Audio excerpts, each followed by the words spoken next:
माशाल्लाह जी गाड़ी को रंग हो गया है और अभी बम्पर रह गया है और ये लाइट लगनी है।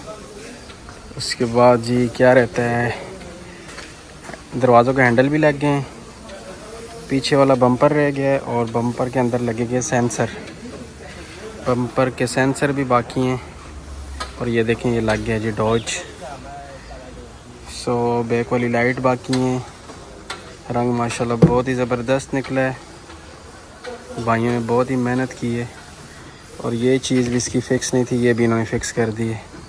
आगे वाले डोर की भी और ये पीछे वाले डोर की अभी रहती है, यहाँ से थोड़ा सा फ़िक्स होना है। बाकी अभी इसके फुट पैड रह गए, इस साइड का भी और उस साइड का भी।